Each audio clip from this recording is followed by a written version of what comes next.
พี่น้องมื้อนี้ผู้ขามาแสดงความยินดีกับพ่อเอกภักดีพ้นลำแห่งระเบียบวาทศิลป์ได้รับรางวัลอีกแล้วป๊าดรางวัลเราบ่แม่นติ่มตู้ติ่มห้องละติพี่น้องเอ๋ยเป็นรางวัล The People Award 2025ปี2025เป็นรางวัลระดับประเทศดิจัดโดย The People ซึ่งเป็นสื่อเกี่ยวกับการส่องสื่อการเฮ็ดอีเวนต์การทำคอนเสิร์ตเขาเจ้าเฮ็ดธุรกิจเกี่ยวกับนี่เป็นธุรกิจระดับประเทศเป็นรางวัลระดับประเทศพี่น้องเอ๋ยรางวัลนี้มอบให้เกี่ยวกับผู้นำแต่ไม่ใช่ตำแหน่งผู้นำนะผู้นำไม่ได้จำกัดอยู่เพียงแค่ตำแหน่งแต่คือผู้ที่กล้าคิดกล้าทำและขับเคลื่อนสังคมจากจุดเดิมจุดยืนของตนเองเพราะไม่ว่าจะเป็นใครก็สามารถสร้างความเปลี่ยนแปลงที่ยิ่งใหญ่ได้ข้าเจ้าคัดจากทั้งทั่วประเทศนี่ให้เหลือ100คนคนที่เด็ดๆทั่วประเทศเนี่ยให้เหลือ100คนจากนั้น100คนนี่ให้ร่วมกันโหวตอีพอเอกระเบียบวาทศิลป์กับอยู่หนึ่งในนั้นให้ข้าเจ้าโหวตพี่น้องเอ๋ยโอ้ยเว้าพื้นโหวตผู้ใดสิมาสู่ภาคอีสานเนาะเฮ้ย ภาคอีสานต้องติดหนึ่งในนั้นอยู่แล้วพี่น้องเอ๋ยก็เลยติดหนึ่งในนั้นได้รับรางวัลทั้งสิ้น10คนนะสาขานี้10คนPeople Award นี่10คนด้วยกันพี่น้องเอ๋ยหนึ่งในนั้นก็คือพ่อเอกระเบียบวาทศิลป์มีแต่คนผู้หลักผู้ใหญ่ที่ใดมีศาสตราจารย์ก็ได้มีนักข่าวสรยุทธสุทัศนจินดาจังเสียมีนักเทควันโดแชมป์โอลิมปิก3ปีซ้อนมีนางงามโอ้ยอิงนางงามอิงฟ้าเนาะมีแต่ผู้ดังๆได้พี่น้องเอ๋ยพ่อเอกเฮาก็บ่แม่นธรรมดาเด้แต่รางวัลใหญ่ปานนี้พี่น้องเอ๋ยเราเขาเจ้าก็ให้ทุกคนได้ไปกล่าวสุนทรพจน์พี่น้องพ่อเอกแล้วก็เว้าดีแต่ละคนก็เว้าดีขอยสิเอาแต่ของพ่อเอกมาเว้าพี่น้องเอ๋ยพ่อเอกแล้วว่าเราดีใจ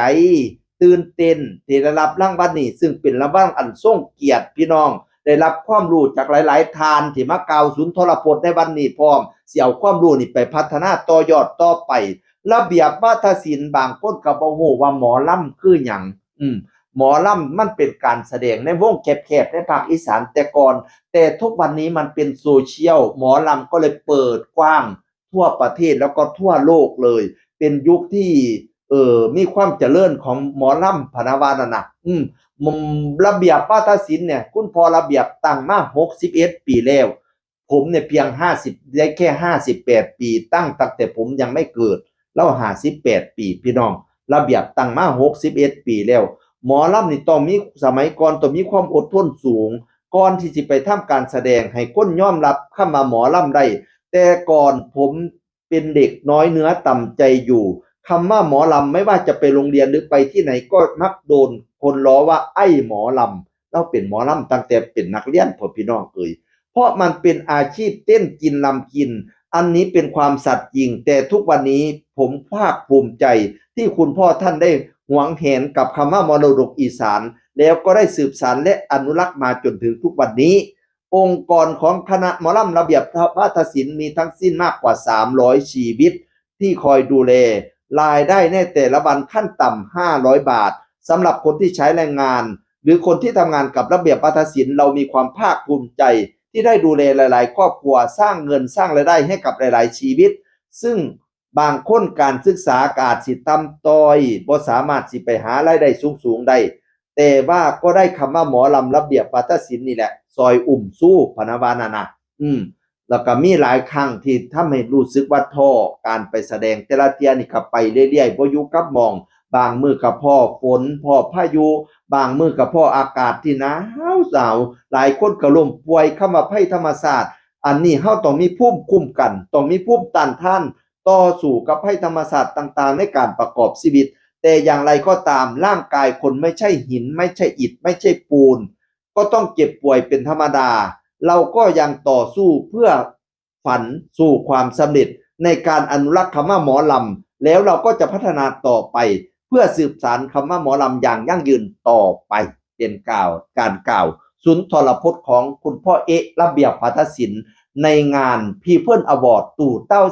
2025 ครั้งที่4มอบทั้งสิ้น10สาขาทั่ว10คนทั่วประเทศนะ10สาขาอาชีพทั่วประเทศ People Award นี่นะ หนึ่งในนั้นคือหมอลำของเราคุณพ่อระเบียบบัตรคุณพ่อเอะพักดีพลลำแห่งระเบียบปาทศิลป์สุดยอดตบมือรัวๆแสดงความดีใจน้ำเด้อพ่อเอ้ยให้หุงเฮี้ยงเลี้ยงเหลี่ยมให้หมอลำเขาเจริญไปเรื่อยให้เป็นที่รู้จักทั่วประเทศทั่วโลกไปเลยหมอลำของเฮาให้ก้าวล่ำตามสมัยพี่น้องเอ๋ยซอยกันอนุรักษ์รักษาซอยกันพัฒนาหมอลำให้หุงเฮี้ยงเลี้ยงเหลี่ยมเจริญไปนํกันเด้อพี่น้องเด้อจากผู้ขาเสียงอื่นคนเก่ามาเว้าสู่ฟังสวัสดีครับสวัสดีครับ